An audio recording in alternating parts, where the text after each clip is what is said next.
Иногда в интернете можно услышать предположение, что крещения Руси якобы не было. Говорится, что это выдумка летописцев, поздний миф и навязанная версия истории. Давайте разберемся, есть ли у этих сомнений реальное основание. Первый аргумент критиков звучит так: о крещении Руси пишут только русские летописи, а их хронология нарушена. Более того, иногда утверждают, что повесть временных лет или радзивилловская летопись могла быть подделана в Кёнигсберге. Даже если допустить такую возможность, суть от этого не меняется. Повесть временных лет не существовала в одном экземпляре. Помимо радзивилловского списка есть как минимум Лаврентьевский и Ипатьевский списки, созданные в разное время и в разных местах. Чтобы принять версию о подделке, нужно предположить согласованную фальсификацию сразу нескольких независимых рукописей. Это крайне маловероятно. Утверждается, что эти списки не идентичны. Действительно, между ними есть расхождение. Именно это признак долгой рукописной традиции, а не поздней фальшивки. Сам текст был известен задолго до того, как радзивилловская летопись оказалась в Пруссии. Но есть и более важный момент. Крещение Руси известно не только из русских летописей.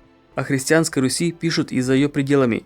Еще в IX веке при князе Аскольде крещение Руси зафиксировано в византийских и западных источниках. При этом в самой повести временных лет этот эпизод отсутствует.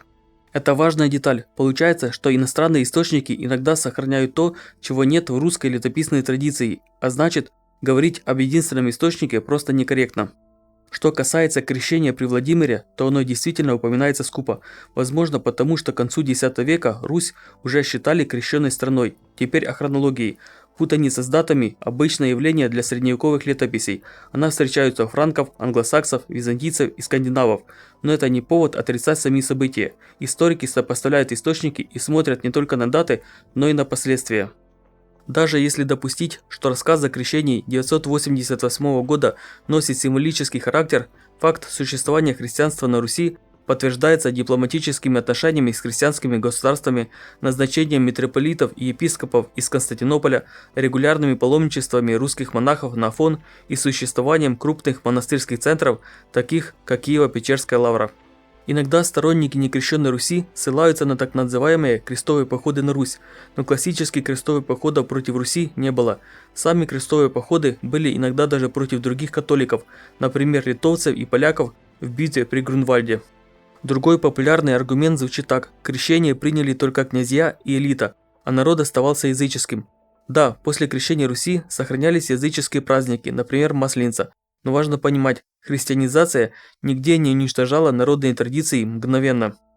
У франков, скандинавов и германцев такие языческие элементы сохранялись веками. Церковь нередко переосмысливала старые обычаи и включала их в христианский календарь.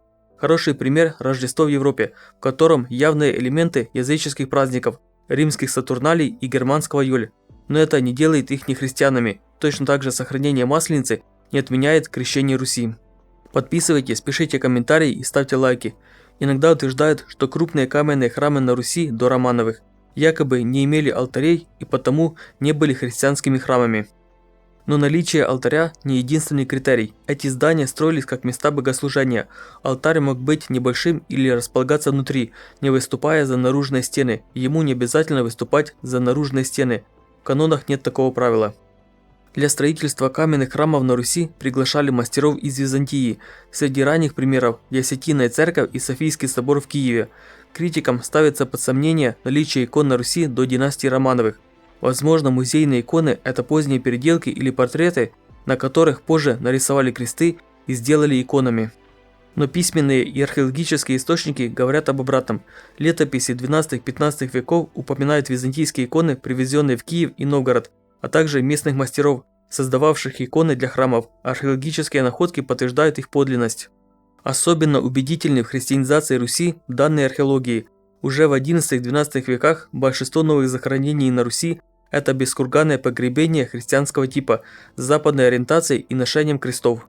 Это массовые находки в Киеве, Новгороде и других городах, а не единичные случаи. Директор Института археологии РАН Николай Макаров отмечает, конец XI-XII века – это период массового производства крестов. С большой вероятностью можно сказать, что практически каждый житель Древней Руси имел крест и носил его поверх одежды, хотя в погребение кресты клали редко. Важно и то, что основные археологические доказательства христианизации были получены советскими археологами в условиях атеистического государства, где не было мотивации фальсифицировать данные в пользу религии. Их выводы сегодня не скрыты и не утрачены. Публикации советских археологов доступны в открытом доступе, и любой желающий может с ними ознакомиться. В XII – начале XIII века происходит окончательный отказ от языческих кладбищ, погребения массово переносятся к церквям, а старые курганные могильники выходят из употребления. Еще раньше, на рубеже X-XI веков, происходит переход от кремации и трупосожжения к трупоположению, то есть от языческого обряда к крестьянскому. Иногда обращают внимание на то, что на надгробных плитах до XIV-XVI веков редко изображали кресты, а вместо них встречались строконечные символы, предположительно языческие. Но для христианского погребения того времени важен не знак на плите, а сам обряд и захоронение на христианском кладбище. Орнаменты часто были декоративными или пережитками старой художественной традиции. Их подозрение вызывает и повторное использование надгробий для строительства дорог и зданий. Но это обычная практическая традиция, известная во многих культурах, когда заброшенные кладбища превращались в источник строительного камня. Подобное происходило даже с египетскими пирамидами. Даже через 100 лет после крещения Владимиром организованное христианство оставалось относительно компактным. Оно прочно держалось вдоль оси Новгород-Киев и в Среднем Поднепровье. На восток и запад оно распространилось к концу Киевской Руси. Таким образом, в итоге можно сказать, что летописи, иностранные источники, храмы и археология говорят об одном и том же. Крещение Руси действительно произошло. Это был не один день, а длительный исторический процесс, который изменил судьбу страны. Подписывайтесь на канал, чтобы узнать больше и не пропустить новые видео.